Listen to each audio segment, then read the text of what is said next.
Nick Saban just spoke out praising the Georgia Bulldogs and explained exactly what we need to do to win the 2026 National Championship, and we got to break it all down. What's up, guys? I'm Matt Long. Welcome to Georgia Football 365. If you are a Georgia Bulldogs fan, please hit that subscribe button. Only 6.2% of viewers are subscribed to the channel, and it really helps me out a ton. But let's jump right into what we have for today's video. This past week was SEC Media Week, where we saw a bunch of coaches and players step to the podium and speak, ask and answer some questions. Nick Saban did not show up for part of a certain team, but he was asked a lot of questions, and of course, he gets asked about the SEC, and here's what he had to say about the Georgia Bulldogs. Coming from 24/7 Sports, Nick Saban said, "I actually think Georgia is going to have a better football team than they had a year ago. They've got like 14 starters back, or guys that have played a lot of football for them.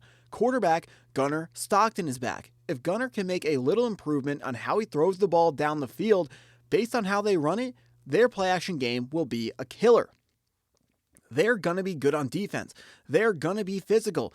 They practice that way and they play that way. Georgia, they've got to do it." So Nick Saban, very, very credible source, extremely high on this year's iteration of the Georgia Bulldogs. And he says the ceiling all comes down to what Gunnar Stockton is able to do, specifically how much he's able to develop as a passer. Now, everyone knows that Gunnar Stockton is a great quarterback. There's a reason why he came in 7th in the Heisman voting for 2025.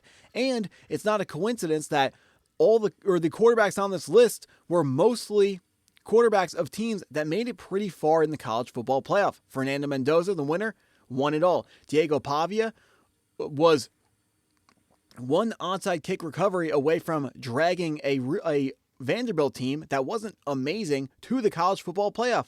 Julian Sayin, college football playoff, number 2 seed, I believe. Then Gunnar Stockton. The only guy here that wasn't on an amazing team, I should throw in Trinidad Chambliss as well. Only guy here who wasn't on an amazing team, Haynes King. But we know that Georgia Tech team was pretty spirited last year, even though we did take them down in clean old-fashioned hate. You know what? Sorry. Wrong name. I meant to say the Invesco QQQ Atlanta Gridiron Classic. What a mouthful of a name that is. We're just going to call that clean old-fashioned hate. But the point is, Gunnar Stockton, despite not being an elite passer yet, or really likely ever going to be an elite passer, he is still a great quarterback. And Nick Saban is exactly right when he says it all comes down to how much is he able to do as a passer. Last year, Gunnar Stockton, I'm not going to say more of a threat to run, but we know he is a limited passer, even though his stats were pretty impressive. And could be one of the things that held back Georgia from going farther than we ended up going. Last year, we lost to Ole Miss in the Sugar Bowl, and a big part of that was whenever Ole Miss needed to play, Trinidad Chambliss went beast mode and made the play. Now, maybe you can chalk that up to some tackles needed to be made in the backfield of Ole Miss, but at the same time, football is a game where sometimes quarterbacks just go beast mode and they make it happen. Last year, Gunnar Stockton had an about 70% completion percentage at 69.7, threw for 2,894 yards, 24 touchdowns to 5 interceptions, but also added a ton on the ground, carrying the football 129 times for 462 yards and 10 touchdowns. So we know Gunnar Stockton, he's able to run the ball, but the ceiling of Georgia really will come down to how effective is he going to be in the passing game. And I know this year we are not rolling out the world's most amazing collection of pass catchers, and the way that Georgia is always going to function is we are going to be a grounded out team. Georgia is almost always going to have a bigger offensive line than you, probably always going to have a bigger offensive line than you. When I say you, I mean the rest of the college football landscape. So if Georgia can have a quarterback that is able to effectively pass the ball at the same time, you would imagine Georgia won't be able to be beat, and a national championship would be in the cards for this team. Now, Nick Saban also compared this current Georgia team to a recent national championship Bulldog squad, saying when analyst Gene Chesnick said that he believes Georgia has the best team since 2022, Nick Saban said, I agree. I'm with you 100%. So Nick Saban is also telling us that the Georgia Bulldogs have the best team that we have seen since the last time Georgia raised a national championship trophy. Now, pulling up what the current odds are to win a national championship in this upcoming year, according to ESPN, the Georgia Bulldogs are currently the 6th favorite team and the team with the second best odds, but really essentially tied with the Texas Longhorns. The way we're going to read these odds, essentially, there are 2 tiers that we're looking at here at the top. There is Ohio State and Notre Dame at the top with the odds of 600 and plus 650. And then, so those odds are essentially the same. Then under that, you have a group of 4 other squads, which is where Georgia is included, with Texas, with Oregon, and Indiana, who essentially are all tied for the second best odds. But this is still odds out all the way in July.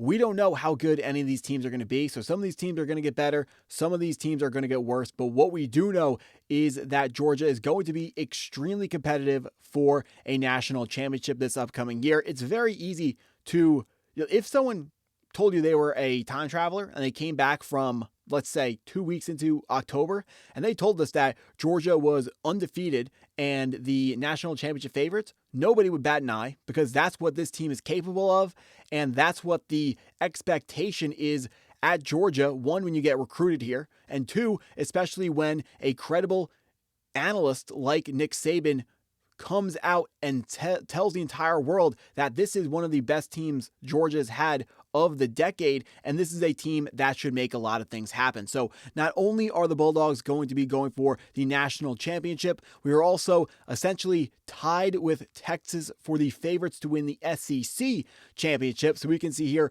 Georgia is plus 290, while Texas is plus 330. Just like the national championship odds, those odds are close enough where they're essentially the same thing. However, I do think it's a little bit interesting how Georgia is the favorite to win the SEC, while Texas is a more of a favorite to win a national championship. And I would chalk this up to a more difficult conference schedule for the Texas Longhorns. They, of course, the way that the conference championship games, or to win an SEC title, you of course need to make it to the SEC title game. And to do that, you are going to have to win your SEC games. Georgia, slightly easier schedule than what Texas has. Texas has one of the toughest SEC and overall schedules in the entire country. One of their non-conference games, Ohio State.